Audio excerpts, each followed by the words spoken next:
carry builds. Now, the previous 4.9 patch, these were kind of the cost breakpoints of an unstacked Bloodthirster, a stacked Bloodthirster, and then the items you would generally build afterwards. Notice it was a very low price point for just the Zerker Greaves, the Bloodthirster, and the Doran's Blade to have 108 AD, a bunch of AS, some good lifesteal, and that was when AD carries kind of turned on and became powerful. Those breakpoints change in this patch, and it's going to depend on which build people decide to go with about when they become powerful. So the first build that we're going to look at is, what about the exact same build? What if you still wanted to do Bloodthirster? What would you have? When you buy it, it's more expensive now, 4,940 gold. But before you stack it up, it's actually a better item. So you have the shield, you have more lifesteal, you have more AD. But obviously a fully stacked Bloodthirster would have been better previously.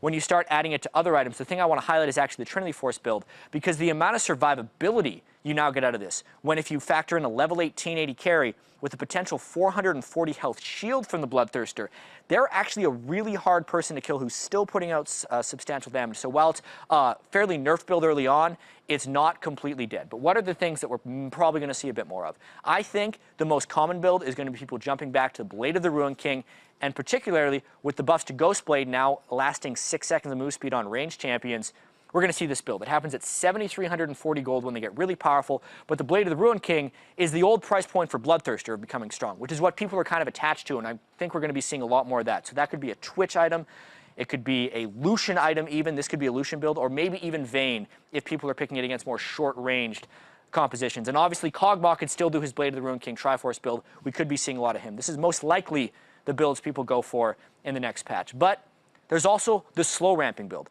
What if you just want to abuse the fact that Doran's Blade now has lifesteal, try and stall in the lane, build an Infinity Edge, and initially transition into a Phantom Dancer? If you can make it to this 8,480 gold build, you are the strongest AD carry in the game at that point. But you're weaker up until the point you get that, so it's going to be a big risk if people decide to do that. This could be a Caitlyn build, it could be a really well-protected Kog'Maw, it could be a Tristana if we ever see it coming back. But those are some of the potentials. So if we kind of look at this big picture, you can see the old 4.9 builds were cheaper than the newer Bloodthirster builds, but there's the alternate builds that we could potentially be seeing a lot more of on the 4.10 patch. And we're going to see different things that all these teams decide to do. We'll see a lot of different stuff, I think, in Europe and the North American LCS. But aside from all these AD carry items, the thing that probably impacts them more than anything else is actually this guy, the Randuin's Omen.